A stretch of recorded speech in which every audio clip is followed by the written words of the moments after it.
So I came across this tweet a few days ago. I bookmarked it because I've been meaning to talk about it. But this is the kind of analysis that you see on Twitter.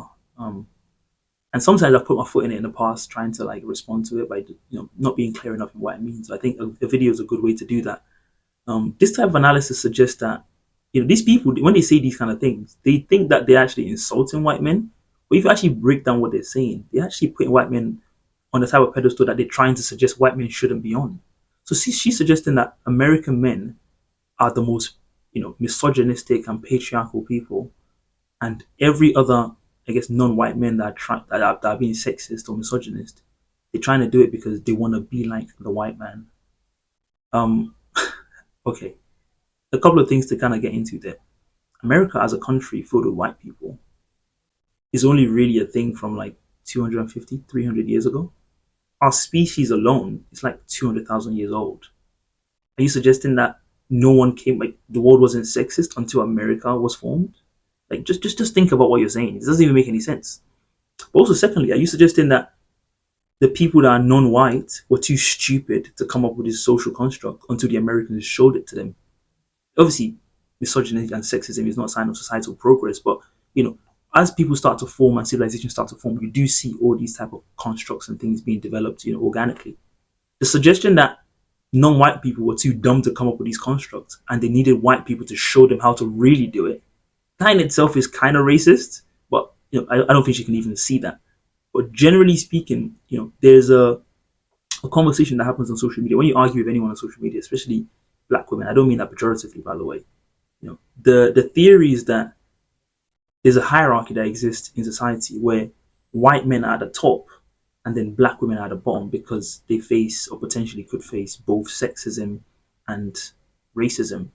Now, with respect, that theory or I guess concept of understanding society, it might make sense if you lived in 1750s America, but the reality is, in the real world, in most countries, it makes no sense.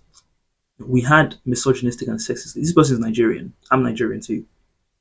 We both know that there are many sexist and misogynistic, practices that exist in Nigeria and existed before we even met white people. Before we knew white people existed as a thing, these things were being practiced. Now, the brutality of one over the other, I think most people would say that, some of these cultures can be a lot more brutal than the Americans in terms of their sexism and misogyny. So again, you're even giving them too much credit than they deserve. Some people made jokes about how the Taliban must be thinking, what more have they got to do? Which is kind of funny because yes, when it comes to the brutality of misogyny and sexism, it's hard to say the Americans are taking that prize. Let's be honest. But also, these people put white men on a pedestal that they don't even deserve to be on because they give them credit for things that they didn't invent. Like misogyny and sexism didn't start with those people. Now, there's actually a very, very interesting conversation as to where those things come from because we see a lot of, I'm getting philosophical here, but we see a lot of animals organize their societies in different ways, and sometimes it is based on strength, like I think anacondas, the females are much bigger than the males. Hyenas are also an example of that. I think even in ants, they have the queen and stuff like that. But it's not always true. I can't think of it off the top of my head now. That just because you're physically stronger, you're going to be in a dominant position in the society. It does seem like it follows on that way if you look at animals for the most part. But there's actually a very interesting philosophical conversation to be had about why our society became the way it is. Like, is there a parallel universe where our society is not, patriarchal and instead it's matriarchal? Like, for example, elephants. The male elephants, to my knowledge, are bigger than the female elephants, but it's still a matriarchal society. How did that come to be? Very interesting to look at animal civilizations to try and understand exactly the nature of that. So it doesn't actually always follow on that, because it's this way, it's always been that way. And it's definitely not something that was, another thing that when you see when you hear about patriarchy and sexism online is that people make it seem like it's a kind of intentional thing. A lot of these things develop by accident. So there's not a kind of meeting that goes on, I'm a guy, I live in a patriarchal society, so nominally speaking, I have some power. But as I was growing up as a child, was there a time where I consciously decided to be part of that and exert that power? We are all victims of society, both men and women. Obviously, women face it in a more negative way. But there's a just, very interesting and fascinating conversation to be had about the origins of of patriarchy and sexism, and why is it that our society developed to a situation where men have more power than the women? Is it because physically it's always been that way, and so if you have physical power, you can amass more wealth, and when we were hunter gatherers, you can amass more food, and that means that people see you as a person of power, etc., etc.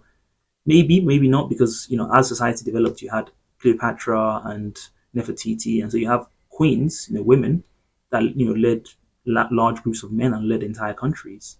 Um, that hasn't shifted the tide to make us matriarchal, but I guess in many societies, an imbalance is always going to exist, right? Even in your own family, where everyone's the same, there is power imbalances where parents have more power than the children, and sometimes they abuse that, and sometimes they don't.